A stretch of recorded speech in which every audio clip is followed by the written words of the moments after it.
Assalamualaikum warahmatullahi wabarakatuh, dimanapun sahabat berada.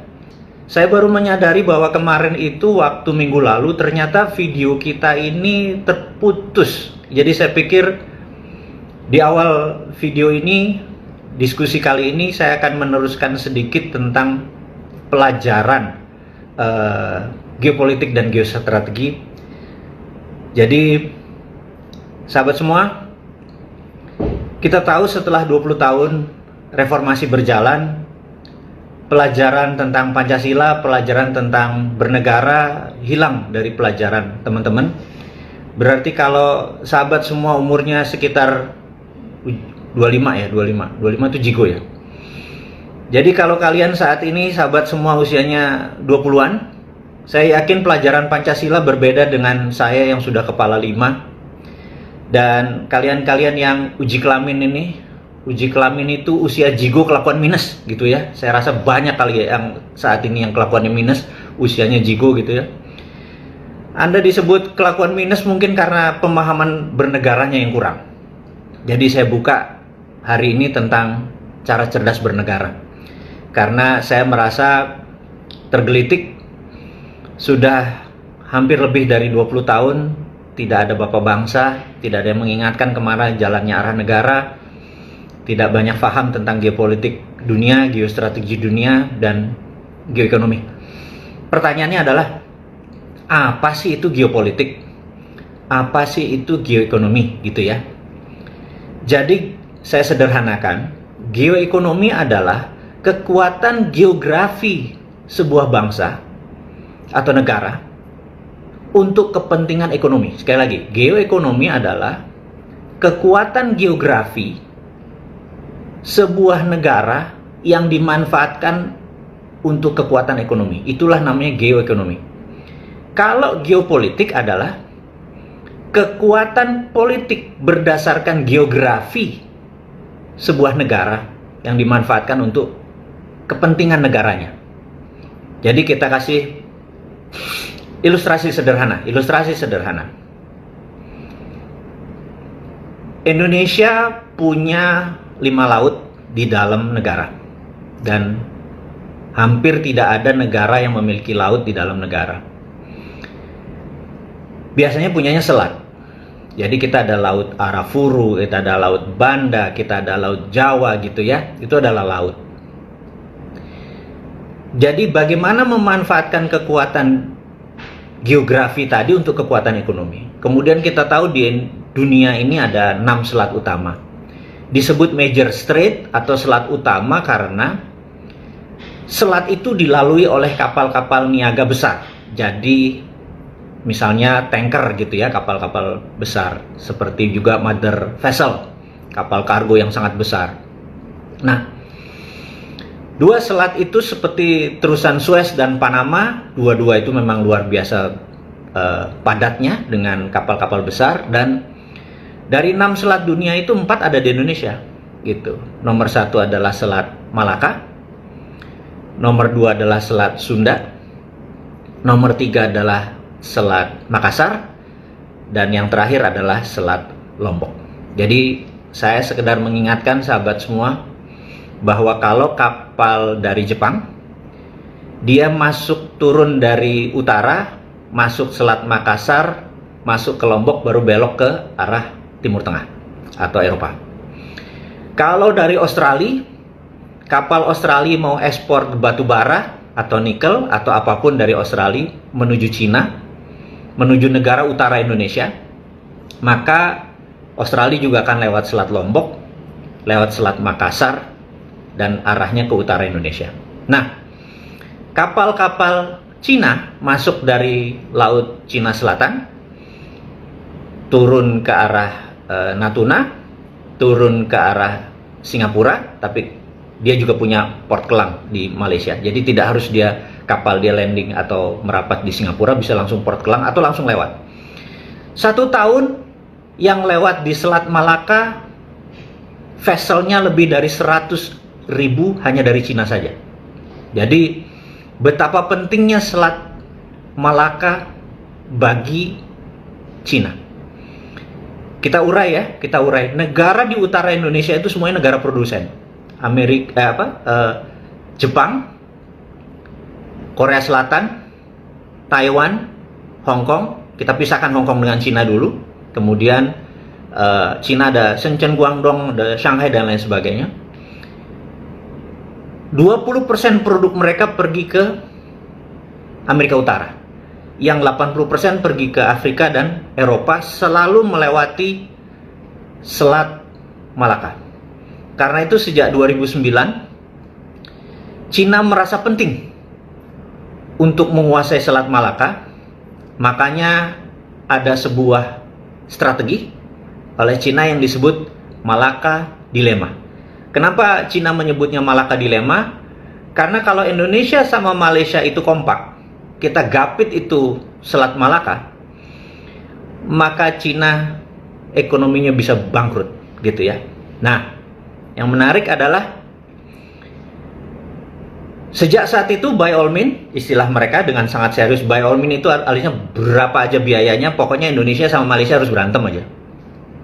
Sejak saat itu kita nggak akrab dengan Malaysia, dan itu adalah by design. Jadi kalau teman-teman mempelajari dunia intelijen, mempelajari tentang war game, bahwa perang itu bukan hanya sekedar bedil-bedilan, tembak-tembakan, tetapi perang ekonomi juga memerlukan strategi. Jadi saya kasih contoh. Ini real kasus, cuman saya hilangkan dulu namanya, waktunya, dan peristiwanya, tapi ini kasus yang nyata. Suatu hari di kawasan Cikarang ada pabrik pembuat rem, gitu ya. Mereka ini satu hari, satu orang yang bekerja bisa membuat 7 rem ini. Kemudian mereka dapat order dari Jepang untuk membuat rem tersebut. Yang terjadi adalah menarik. Ternyata mereka hanya mengerjakan 5,5, 6, sehingga harus lembur. Dari 6.000 karyawan itu harus lembur untuk mengerjakan 7. Lembur sampai jam 7, ternyata setiap minggu perusahaan harus membayar 1 miliar, 2 miliar uang lembur, gitu. 1 bulan dia paksa SPI, SPSI-nya, buruhnya, dia ini tetap aja nggak bisa. Padahal dulu sebelum ada kontrak itu 7 itu di tangan, gitu ya. Apa yang terjadi? Setelah itu dia minta bantuan kami, kita full tim ke sana, kita review. Kami ini, saya tanda petik dulu ya, nanti jangan teman-teman jangan komentar kami itu siapa, nanti aja, sabar aja, gitu ya. Kita melakukan reviewing, kemudian ketemulah 6 gegeduknya, gitu ya, 6 gegeduknya, bahwa inilah penyebabnya. Nah, 6 orang ini dipanggil ke pusat, 2 disekolahkan ke luar negeri, ke Jepang, 2 dinaikkan pangkat, 2 dipindahkan tapi pangkatnya naik. Setelah itu 6.000 orang ditekan, suruh mengerjakan, ternyata bisa, sehari bisa 7, bisa 8, dan tidak ada lembur lagi. Dan 6 orang ini kita review, ternyata ada yang menarik. Setahun yang lalu kata mereka ada orang dekat sekali dari Malaysia, dia sering dikasih uang, anaknya sakit dikasih biaya, dan sangat dekat, udah kayak saudara katanya. Mereka inilah, orang-orang inilah yang menginspirasi katanya bahwa jangan sampai kalau kita mau uang banyak, jangan turuti maunya perusahaan, kita perlambat dia, dan lain sebagainya, dan lain sebagainya. Jadi ada yang menginspirasi, gitu ya. Kita kejar lagi, baru kita sadar bahwa ternyata Malaysia ingin kontraknya itu pindah ke Malaysia. Jadi dengan pekerjaannya itu pelan, dengan pekerjaan itu jadi mahal, project itu pindah ke Malaysia, karena Malaysia punya perusahaan yang sama. Disitulah kita kaget bahwa ternyata Malaysia pun tega melakukan infiltrasi ke negara kita untuk melakukan economic offense, serangan seperti itu. Hal seperti ini terjadi banyak dan kami udah tahu lama hal-hal seperti ini. Sekali lagi, bernegara itu tidak sesederhana mengelola sebuah kecamatan atau mengelola hal-hal yang bersifat normatif bahwa wacana-wacana. Enggak, rumit sekali bernegara itu, gitu ya. Nah, Anda sahabat semua, mudah-mudahan dengan cerita tadi Anda mulai ngeh bahwa bisnis itu ada bisnis intelijen loh, ada marketing loh, yang bukan sekedar kita bilang, waduh ini harga murah beli, harga jual, harga tinggi jual, gitu ya. Enggak sesederhana itu. Oke. Inilah yang saya ingin sahabat semua, sahabatnya Bosman ini, bernegara itu sangat cerdas, gitu. Saya mau tambah lagi, biar puas sekaligus bersemangat bahwa bahwa negara bukan sekedar ngurusi corona selesai ngurusin ekonomi, enggak seperti itu gitu ya. Saya mau tambah lagi. Anda tahu bahwa di tahun 2001 atau 2002 saya lagi di puncak, lagi di hotel di puncak, saya sendirian. Saya ada rapat waktu itu kalau nggak salah. Kemudian saya menyetel TV gitu ya. Di TV itu ada seorang penyanyi cewek melakukan gerakan sangat erotis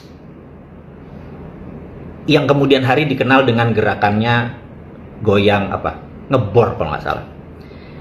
Dia adalah Inul gitu ya. Saya waktu itu begitu melihat, saya langsung tepok jidat, astagfirullahaladzim gitu ya. Terus nggak lama kemudian saya bilang alhamdulillah gitu ya. Anda mudah-mudahan paham maksud saya. Saya melihat sesuatu yang luar biasa gitu ya. Tapi mendadak 3 bulan kemudian geger di media bahwa goyang Inul itu haram, nggak boleh, dan lain sebagainya. Oke, saya selesai dulu. Beberapa tahun kemudian, sahabat saya memiliki teman lama di Malaysia yang dia juga adalah orang petinggi tapi udah pensiun. Senior saya jauh sekali di Malaysia. Suatu hari dia datang ke Indonesia liburan dan saya jemput dia untuk makan malam, dinner.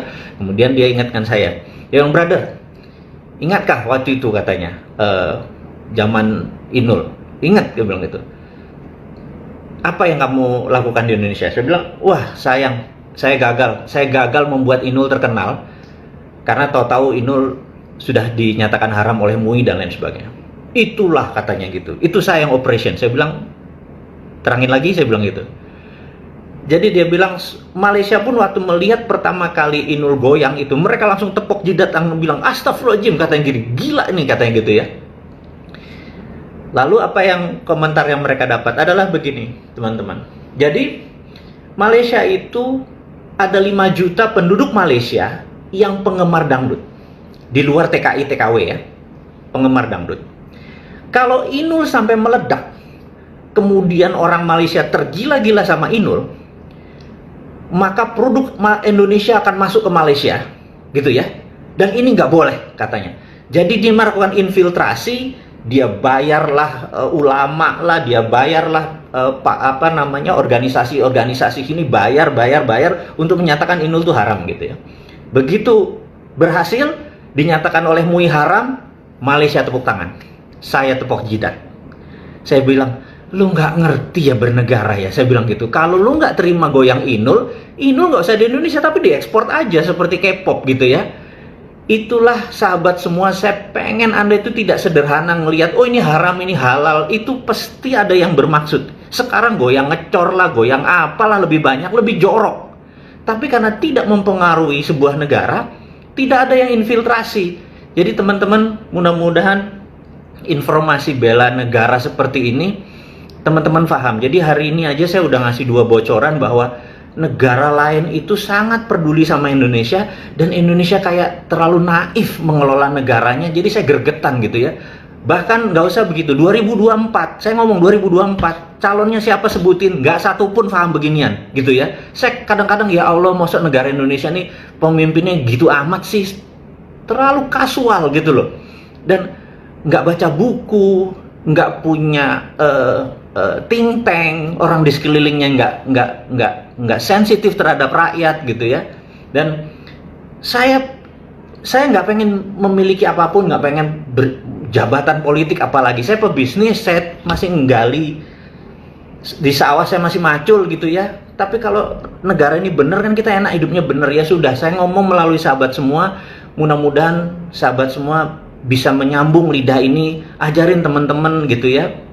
2 hal, bahwa ada namanya infiltrasi, ada agent di sebuah negara, ada sleeping army, ada sel-sel tidur yang nanti mereka bisa bangunkan, tahu-tahu Indonesia terguling aja tahu-tahu gitu ya. Dan banyak sekali titik-titik di sini, yaitu baru yang dari Malaysia, belum dari Singapura, dari Filipina, dari Morskova, Rusia punya di sini.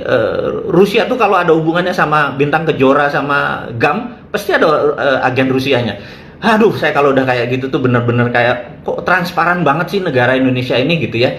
Jadi saya gugah teman-teman untuk peduli bahwa ya udah saya kasih pelajaran. Jangan-jangan memang selama 20 tahun Di sekolah tidak diajari, bapak bangsa tidak mengerti banyak. Teman-teman dulu yang senior-senior ya, yang usia udah 70 tahun, yang pernah ikut Cold War, yang pernah ikut perang Vietnam, pernah ikut perang Timur Timur, udah senior-senior, dia nggak bisa ngajarin lagi karena ada generation gaps gitu ya. Ya udah, kita pelan-pelan aja, pelan-pelan aja. Ada 278 video, saya pelan-pelan. Saya dibilang teori konspirasi kayak, mau dibilang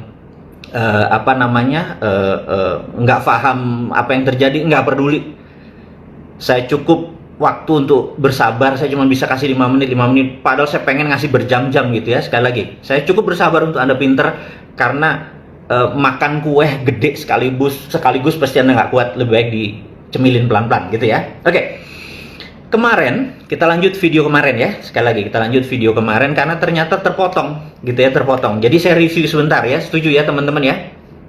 Setuju ya teman-teman? Jadi saya sekedar mengulang bahwa tahun 45, tahun 44 sebelum Perang Dunia Kedua berakhir, Amerika memanggil seluruh negara Eropa, negara-negara yang bakal menang perang, di kota kecil namanya Bretton Woods di utara Boston, 1 jam di utara Boston, kota kecil sekali. Dan di Bretton Woods tersebut ada beberapa hal yang sangat fundamental. Nomor satu adalah disetujunya dolar sebagai world currency, kemudian disetujunya berdiri IMF, International Monetary Fund, IMF, untuk memonitor dana, dan rule of thumb-nya adalah Amerika punya 26% suara, sisanya adalah negara lain di dunia, termasuk Indonesia punya 0,5, Cina punya sekian segala macam. Dan untuk sebuah resolusi diputuskan atau keluar harus 75% suara. Kesimpulan, kalau Amerika tidak setuju, maka suaranya cuma 74%. Tidak bisa 75%, tidak pernah quorum. Jadi jangan pernah bilang bahwa IMF lembaga independen. IMF adalah lembaganya Amerika. IMF adalah toolnya Amerika, gitu ya. Untuk bukti kenapa kantor IMF nggak di New York, kenapa kantor IMF nggak di London, kantor IMF ada di Washington. Itu artinya memang wilayah Washington. Kemudian berdiri World Bank untuk mengontrol currency dan mengontrol IMF tadi, menjadi 3 kesatuan. Nah, teman-teman, setelah disetujui, maka Amerika melakukan namanya Operation Paperclips. Di Operation Paperclips, Amerika mengambil 1.100 ilmuwan Jerman, ditarik. Begitu 1.100 ilmuwan Jerman udah dibawa ke Amerika, maka Rusia nyerbu Jerman, Jerman rata tanah, selesai. Jadi sejak saat itu seluruh teknologi, seluruh orang pinter kesannya pergi ke Amerika semua. Dan Amerika dari dulu adalah land of freedom. Jadi saya cerita Amerika dulu, jangan bilang saya anteknya Amerika. Sabar ya, ini ada pro cebonger ini kadang-kadang bilang, wah ini anteknya Amerika nih. Saya ini NKRI garis lurus, saya nggak suka Amerika, saya nggak suka Cina, paham ya? Ini sekedar di hari saya NKRI garis lurus. Tapi saya harus memberi pelajaran supaya Anda paham. Nanti saya cerita bangsatnya Cina, sekarang saya cerita dulu bangsatnya Amerika gitu ya. Nah, kemudian Amerika melakukan yang namanya memecah wilayah. Ini kan adalah how the world work, bagaimana cara dunia bekerja gitu ya. Kemudian Afrika Selatan, Afrika atau selatannya Eropa ini adalah untuk memfeed Eropa. Amerika Selatan adalah untuk mengasih makan Amerika Utara gitu ya. Kemudian Timur Tengah dijadikan wilayah energi, dan karena di sana kalau satu nanti berdominan dibelah 18 negara gitu ya, supaya mereka berantem di dalam. Kemudian India, Asia Tenggara dan Cina adalah marketnya. Jadi teman-teman sekedar mengingat bahwa pasar ini dari dulu memang Cina, India dan Indonesia adalah pasarnya. Jadi mereka barangnya dari Afrika dan Amerika Latin dikirim ke Amerika Utara, dijualnya ke sini. Udah mulai paham ya gambarannya. Kemudian tahun 80-an di mana Rusia mulai membentuk namanya Uni Soviet, Amerika itu memang harus enemy centric approach. Amerika itu harus punya musuh gitu ya. Jadi peranglah dia dengan Rusia, karena dia dengan berperang ekonominya tumbuh, karena 25% income Amerika datang dari industrial complex, military industrial complex. Harus diingat ya, bahwa kalau kita APBN kita kan semuanya dari pajak. Kalau Amerika 25%-nya datang dari military industrial complex. Karena itu harus ada perang, kurang ajar kan? Ya, dan ingat 70% atau 80% perang di dunia saat ini semua di negara penghasil fossil oil. Dicatat tuh ya. Jadi semua terjadinya perang selalu di negara-negara penghasil fossil oil atau penghasil minyak. Jadi asalnya diperangin aja terus. Nah, di tahun 89 Amerika lagi fokus di Afghanistan, lagi Taliban, lagi fokus di mengusir Soviet. Mengusir Soviet, dia menarik pasukan-pasukan Muslim untuk diajari 40 negara, namanya Mujahidin untuk menyerbu Rusia di Afgan, gitu ya. Nah, ada yang lupa, tahun 89 yang sama Cina juga lagi tinggi-tingginya nasionalismenya dia. Nasionalisme tipe versi PKC, Partai Komunis Cina. Dan tahun 89 ada peristiwa yang besar yang namanya Tiananmen. Tiananmen ini moment of greatness. Ada pertanyaan besar, karena sebelumnya zamannya Ronald Reagan jadi presiden, Cina itu menandatangani sebuah perjanjian yang sangat berat, yaitu 40 tahun kemudian Cina harus jadi negara demokrasi. Setidak-tidaknya pemilihan kepala daerah bisa menggunakan voting, gitu ya, menggunakan voting atau election.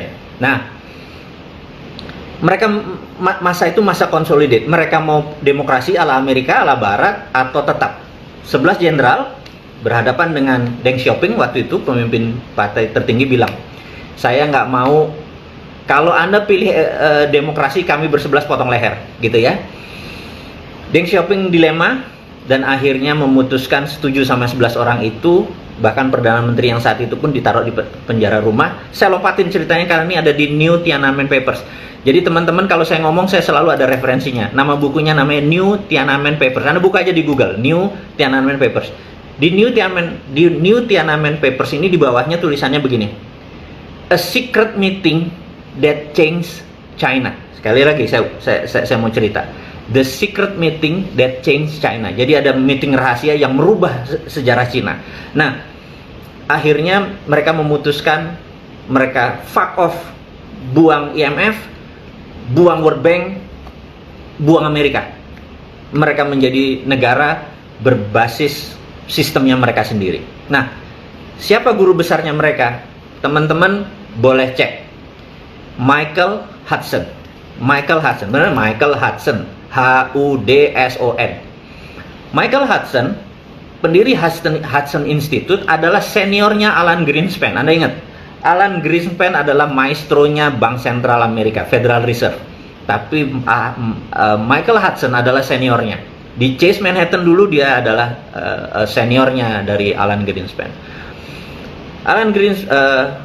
Michael Hudson dari tahun 70-an memang sudah memberikan terobosan-terobosan besar, sehingga idenya dia diterima oleh Amerika di tahun 71. Jadi 15 Agustus 1971 Amerika deliberate. Amerika menyatakan setiap printing money tidak perlu pakai emas lagi. Jadi Amerika melepas dolarnya, tidak pakai emas lagi, dia print suka-suka mereka. Ini yang kurang ajar ya. Nanti kita akan bicara khusus sampai sana. Karena itu saya merasa saya nggak percaya lagi sama dolar, gitu ya. Nanti kita sampai sana. Nah, kemudian Hudson ini ngajar di Peking University. Dia sekarang guru besar di Missouri University. Dia ngajar di Peking University. Ilmunya adalah MMT, Modern Monetary Theory, yang saya anut sudah lama.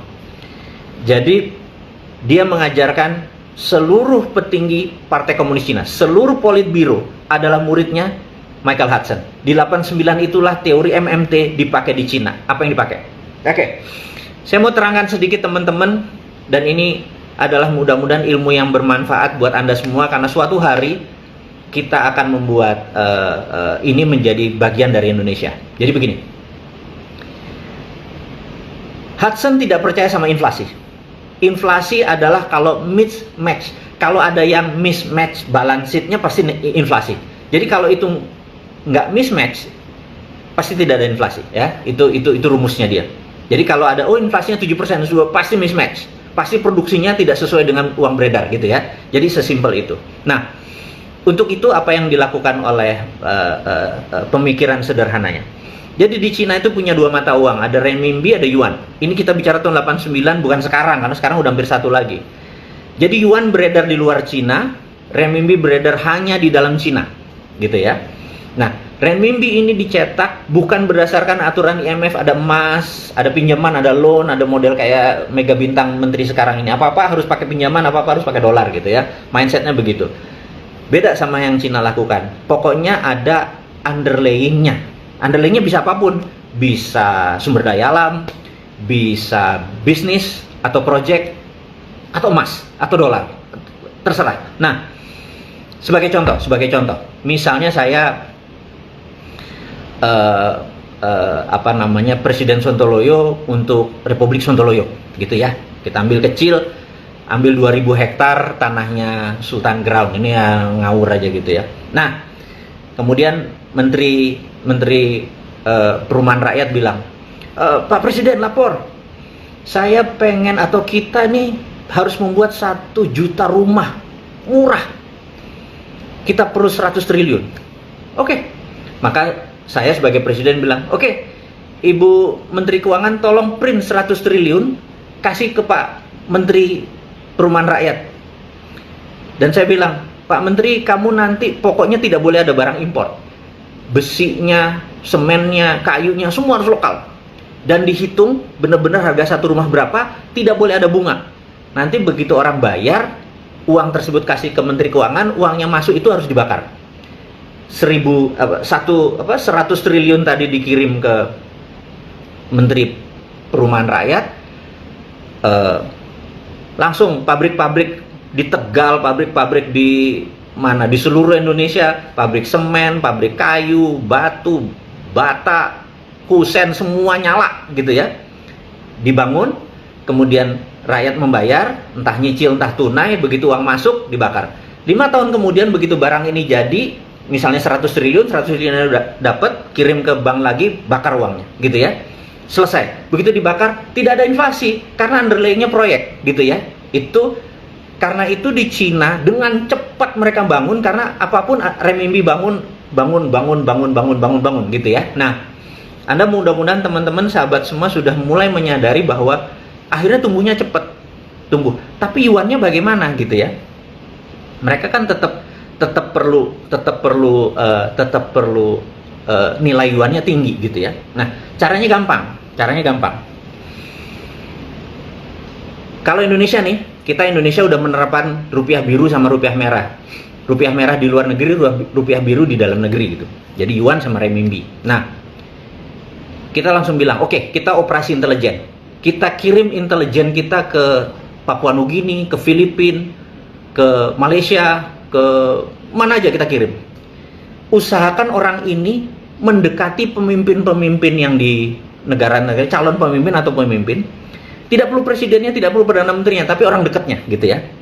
Nah, misalnya dari Papua Nugini lapor Pak, kita sudah dapat orang yang sangat ambisius, dia bisa jadi presiden, dia bisa jadi perdana menteri Papua Nugini. Oke, jadiin dia deh gitu ya, berapapun biayanya jadiin. Terus suruh dia nanti buat proyek, pokoknya duitnya ada, pokoknya dia tinggal kerja aja gitu ya. Ini contoh ya, ini contoh buat ilustrasi. Nah, teman-teman, kemudian begitu orang itu menang jabatannya perdana menteri, orang di sekelilingnya bilang, oke, buat yang lama balik modalnya. Jadi kayak jalan tol, jembatan, pelabuhan, pokoknya yang balik modalnya lama aja, kalau perlu dia nggak bisa bayar gitu ya. Nah, begitu dihitung, katakanlah jumlahnya 10 billion dolar, anggap dalam rupiahnya adalah 100 triliun rupiah. Lalu apa yang kita lakukan ini di Indonesia? 100 triliun kita print lagi, kita bayar lagi ke Krakatau Steel. Jadi proyeknya ini ya, untuk besinya, semen Indonesia, besi segala macam, bawa ke Papua Nugini utuh. Ingat ya, bawa ke Papua Nugini utuh. Bahkan di sana pun orang Papua Nugini nggak boleh kerja. Harus ingat ya, nggak boleh kerja. Jadi semuanya harus orang kita, orang Indonesia datang ke sana, TKI-nya semua orang Indonesia. Pokoknya di sana nanti perdana menteri cuma datang gunting pita, rakyatnya suruh keprok-keprok gitu ya. Itu aja tugasnya. Nah, nanti begitu barang balik, mereka nyicil dalam bentuk dolar ke Indonesia. Nah, begitu dolar masuk, renminbi kita bakarin sehingga nilai rupiah merahnya menguat. Anda mulai paham ilustrasi ini ya? Mulai paham.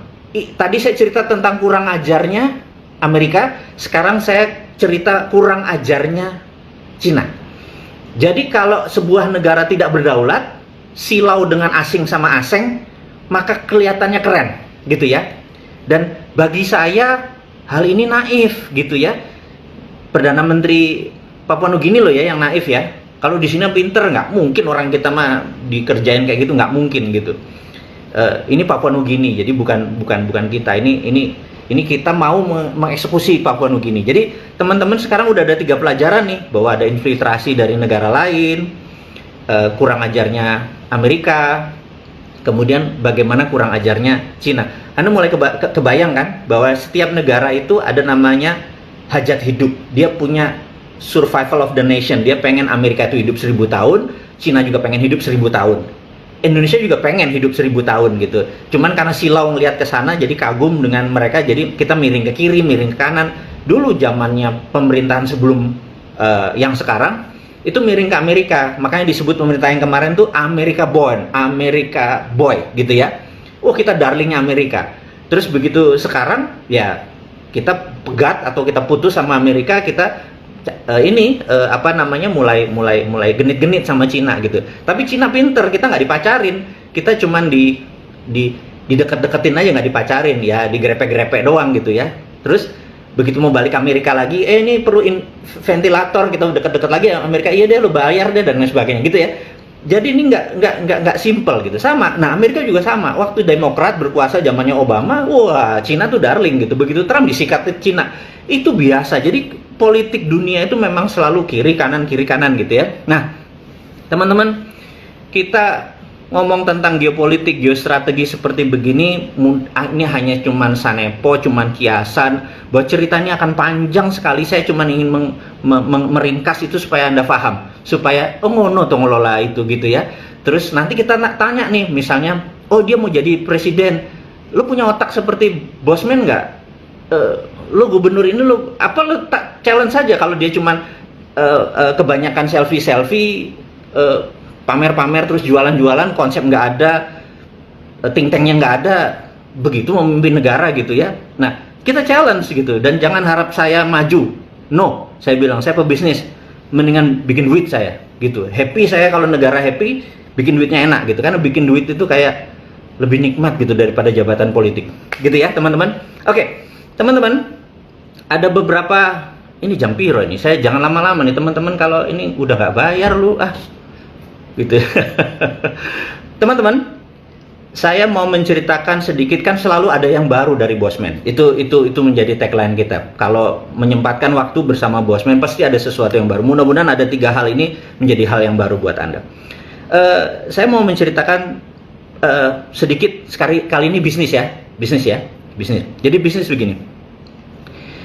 Bisnis yang ada di Indonesia saat ini, terutama sisi UKM terpukul, gitu ya. Kita semua tahu, yang ngomong udah terlalu banyak deh, gitu loh. Apalagi yang mau jadi presiden atau mau kekuasaan atau yang punya kuasa, ngomongnya itu terus gitu ya. Saya sekedar meringkas bahwa ternyata ada 30% UKM yang tidak kena masalah dengan corona. Salah satunya adalah sahabat saya, Mas Yoyo. Kemudian Mas Keke, sahabat-sahabat saya yang memang main di digital. Ternyata mereka nggak kena. Kenapa nggak kena itu ya? Nah, kenapa nggak kena? Ini saya terangin. Bahwa ternyata mereka UKM-nya sudah UKM 4.0 gitu. Apa itu UKM 4.0? UKM 4.0 itu sudah terintegrasi dengan sistem distribusi, terintegrasi dengan sistem logistik, terintegrasi dengan sistem point of sales, terintegrasi dengan payment. Bayangin, kalau Anda jualan aqua yang khusus misalnya, bener-bener keren di daerah Anda, di Pandaan misalnya Anda punya sumber mata air, kemudian Anda jual, orang tuh mau bayar pakai OVO, sementara Anda tidak bisa nerima pakai OVO. Anda mau bayar pakai GoPay nggak bisa, mau bayar pakai PayPal nggak bisa, harus tunai. Anda transaksi jadi tidak jadi karena Anda tidak bisa menerima pembayaran. Jadi UKM 4.0 bisa menerima 9 macam pembayaran gitu ya. Jadi tadi terintegrasi semua, termasuk menerima pembayaran. Nah, saya ini mempunyai platform untuk UKM bisa menjadi 4.0. Mahal biayanya. Saya kasih tahu mahal karena kami harus punya database ini, punya server yang besar, punya SDM yang banyak, kemudian belum lagi insurance dan dari IT tadi ya, kalau kehack, kalau diserang, kalau mati listrik dan banyak itu sumbernya, itu nggak murah. Saat ini baru 3.000 orang UKM menggunakan jasa perusahaan saya ini. Namanya Refeed, REFEED, refeed.id. Jadi www.refeed, REFEED, refeed.id. Refeed.id ini senior partner saya, Mas Keke, bilang, gimana Pak Mardigu kalau kita gratiskan aja supaya teman-teman UKM bisa menjadi 4.0. Kalau mereka mau ekspor ke Malaysia misalnya, mereka nggak ngerti custom, pabean gimana, gudang gimana. Kalau itu tinggal pencet, itu sistem jalan sendiri gitu ya. Saya pikir, wah, kenapa nggak? Tapi kita ada limitnya, Kalau kita semua kasih gratis, ambruk perusahaan kita gitu ya. Kita ada limitnya. Jadi kita bilang, siapa saja yang mendaftar dari sekarang sampai Juli akhir, kita kasih gratis. 3 bulan ini gratis. Manfaatkan ini untuk Anda membuat bisnis Anda. Sekali lagi, ini bisnis ya. Ini untuk membalik keadaan, memanfaatkan. Anda tinggal pencet. Bisnis Anda udah 4.0. Dan bisnis 4.0 adalah bisnis yang paling tahan dengan corona. Gitu, karena memang corona kan social distancing. Karena ini kan tidak ada unsur social distance, nggak ada unsur sosialnya, semuanya robotik, semuanya digital. Jadi teman-teman, kalau Anda, sahabat semua, ingin keluar dari masalah UKM Anda, masuk ke UKM 4.0, dan ini free sampai bulan Juli akhir. Itu sedikit kontribusi dari saya. Saya bukan tipe yang ayo kita harus ubah ininya, itu udah lewat. Sekarang kita harus action. Jadi actionnya gimana? Join refeed.id gitu ya. Nah, terus teman-teman yang ingin membaca buku baru yang saya terbitkan, buku baru ini apa? Jadi saya merasa anak-anak kecil kemarin itu yang uji kelamin itu, yang usia jigo kelakuan minus itu, kaum milenial itu mau jadi oligarki milenial itu menampar saya bahwa kok di Indonesia ini nggak ada sih orang yang ngingetin orang lain kalau salah gitu ya. Saya ini mungkin dididik Jawa, jadi ayah saya itu almarhum bilang gini, kamu kalau salah tak kablengi, tapi kalau bener jangan harap pujian, karena wayai ngono memang harus begitu gitu ya. Jadi bener jangan harap pujian. Jadi nah, anak-anak ini kalau salah ya harus ada yang ngamplengi gitu ya. Lu salah, lu tidak pakai tender, lu ngambil 5,6 triliun, lu salah, kamplengi gitu loh. Dan jangan dibela, oh dia masih kecil, dia masih nggak ngerti, pakai logo istana. Saya bilang, kenapa dibela lagi sih? Saya bilang kayak lu salah, bilang salah gitu loh. Nah, ini udah keterlaluan, bangsa ini sudah terlalu, menurut saya sih, membiarkan hal-hal seperti itu. Apa yang terjadi nanti? Ini generasi yang tadinya mau kita buang nih, nanti 2024 kalau perlu yang kepala 60 tuh coret aja semua, gitu ya. Mendadak anak-anak ini diajarin lagi, mereka jadi oligarki baru gitu ya. Dan kapan kelarnya gitu? Anda tahu oligarki kan? Oligarki adalah sekelompok orang mengendalikan pemerintahan, itu namanya oligarki. Oligarki itu ada di setiap negara, terutama di Rusia. Rusia itu oligarki. Kalau di Amerika bukan oligarki, namanya plutokrasi. Orang kaya mengendalikan pemerintahan, gitu ya. Jadi dia kaya, misalnya ada peraturan dia bayar supaya setuju sama ini. Misalnya mereka adalah penghasil bunga matahari atau minyak dari bunga matahari, sunflower oil. Musuhnya adalah CPO. CPO kita ini musuhnya sunflower oil. Jadi the winners-nya saat ini adalah minyak bunga matahari, the winner-nya. Kemudian ada incumbent, kemudian penantangnya namanya CPO, crude palm oil gitu ya. Itu mereka bisa bayar regulator, bayar undang-undang supaya CPO dilarang. Itu namanya plutokrasi. Orang kaya mengendalikan jalannya pemerintahan. Mudah-mudahan Indonesia negara yang benar, di mana tidak ada oligarki, tidak ada plutokrasi. Keterlaluan kalau negara ini sudah nggak punya misi visi ke depannya, nempel sama asing-asing, di dalamnya ada plutokrasi sama oligarki. Capek di gua ngomong kalau kayak gini nih. Emosi lagi kalau ngomong politik. Balik ke bisnis, gitu ya. Oke. Jadi saya merasa harus hadir dengan sebuah kontribusi tentang integritas. Integritas adalah do the right thing when no one see you. Melakukan hal yang benar ketika tidak ada orang yang lihat Anda, gitu ya. Saya pikir, oke, kita buat bukunya. Judulnya ya bisnis tidak seanjing itu kawan, gitu. Anjing itu kan gigit, anjing itu njilat gitu ya. Untuk berbisnis itu Anda harus jadi lion gitu ya. Nah gua ini kan singa tua gini ya, luka lagi gara-gara BUMN, ngamuk lah gua gitu ya. Jadi saya mengingatkan sebagai singa tua ini yang sudah tak bermahkota lagi, hanya mengingatkan kepada mereka, lu tuh singa, jangan jadi anjing gitu loh. Jadi buku ini adalah bisnis tidak seanjing itu kawan, adalah bicara tentang integritas. Ada sekitar 50 judul tulisan yang saya tulis, pengalaman-pengalaman saya bahwa begini loh do the right thing when no one see you gitu ya. Misalnya do the right thing when no one see you tuh misalnya kayak siapa? Sandi, sahabat saya, Chief Sandi. Dia Senin Kemis dan dia nggak pamer, gue puasa Senin Kemis gitu. Kalau Bosman ini ya Senin Kemis, hari Senin nyeneni, hari Kemis ngemis. Tolong Pak gitu ya. Itu sama Senin Kemis ya, dia spiritual, gua gembel gitu ya. Nah, itu yang membedakan do the right thing when no one see you. Nah, kemudian saya juga ini mungkin terakhir ya, saya juga merasa ingin berkontribut karena teman-teman Rumah Yatim Indonesia kemarin kami nggak pernah ngeluh. Rumah Yatim bercerita, kami tegar, tapi gara-gara COVID kami apa-apa harus sendiri. Masker kami harus buat sendiri, saniter kami harus buat sendiri. Tapi begitu in term of money atau sumbangan, mendadak semua orang lagi kuanfu sakum wa ahlikum. Jadi baru dirinya sendiri dan keluarganya. Jadi untuk anak yatim gemeter nih. Saya gemeter, asli. Karena untuk menghidupkan berapa anak ya terpaksa bulanan saya drop gitu ya. Tapi berapa lama saya bisa tahan. Jadi saya pikir apa ya kontributnya gitu ya. Saya bilang sama anak-anak, sama kakak asuhnya bilang, gini deh, saya punya video judulnya Vision 2030, bagaimana saya melihat tahun 2030 Indonesia bagaimana menjadi domination, untuk Indonesia menjadi mendominasi, dan bagaimana kita mendistrak the world, dunia ya, bukan sekedar Indonesia. Jadi Anda sebagai UKM bagaimana, Anda sebagai profesional bagaimana, negara itu bagaimana, semua saya rinci di sana, di Visi 2030, dan seluruh keuntungannya buat Rumah Yatim Indonesia. Gua kalau ngomong yatim, susah. Oke, kita